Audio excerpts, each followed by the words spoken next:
Bonjour et bienvenue dans une nouvelle vidéo plutôt courte dans laquelle j'explicite la notion d'économie d'échelle. Cette expression revient régulièrement dans le programme d'économie de terminale, dans le chapitre Quels sont les fondements du commerce international et de l'internationalisation de la production et dans le chapitre Quelles politiques économiques dans le cadre européen.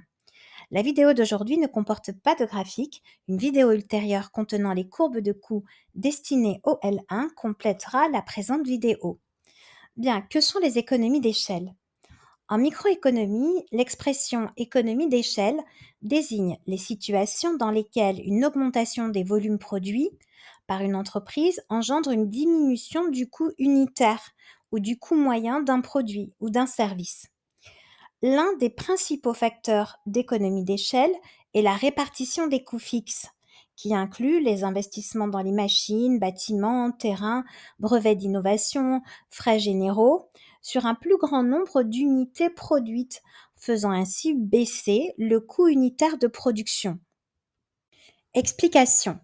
De façon générale, une entreprise supporte à la fois des coûts fixes et des coûts variables dans le cadre de ses activités de production. Les coûts variables correspondent aux dépenses d'une entreprise qui varient en fonction du volume de production. Cela signifie que ces coûts augmentent lorsque le niveau de production augmente et diminuent lorsque le niveau de production baisse. Les dépenses pour l'achat de matières premières, de composants, d'énergie, les frais de distribution, les impôts sur la production, les salaires dans une certaine mesure, par exemple les heures supplémentaires, l'embauche d'intérim, d'extra, etc., correspondent à des coûts variables pour l'entreprise. Par exemple, pour un fabricant de guitares, les coûts variables incluent l'achat de bois, de cordes, de vernis, de colle, le paiement des factures d'eau et d'électricité, la livraison des guitares aux clients, les salaires des nouveaux salariés si le volume de production nécessite de nouvelles embauches, etc. Prenons un exemple. Imaginons qu'une entreprise souhaite produire des smoothies. Supposons que le coût fixe pour produire un smoothie est de 100 euros. Les 100 euros correspondent notamment à l'achat d'un blender, d'un frigo, la location d'une cuisine. Supposons que le coût variable pour produire un smoothie est de 10 euros. Ces 10 euros correspondent à l'achat de fraises, framboises, d'eau minérale, etc.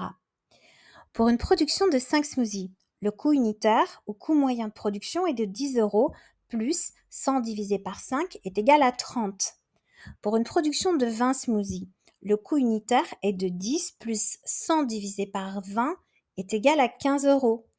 Pour une production de 100 smoothies, le coût unitaire est de 10 plus 100 divisé par 100 est égal à 11 euros, soit près de 3 fois plus bas que pour la production de 5 smoothies. Les domaines où ces économies d'échelle sont les plus importantes sont ceux nécessitant des infrastructures de réseau, comme le transport ferroviaire, l'électricité, les télécommunications, etc., ou dans les secteurs où de lourds investissements de recherche et développement sont nécessaires. C'est par exemple le cas de l'entreprise Nike qui réalise d'importantes dépenses en recherche et développement, bureaux d'études dans des immeubles de grandes capitales européennes ou américaines, salaires d'ingénieurs et de designers, réalisation de prototypes, etc. L'important volume de production de Nike lui confère d'importantes économies d'échelle.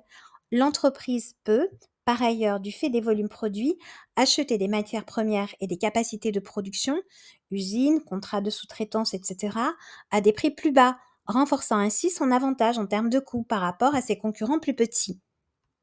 Pour finir, la baisse du coût unitaire de production liée à l'augmentation du volume produit a diverses causes.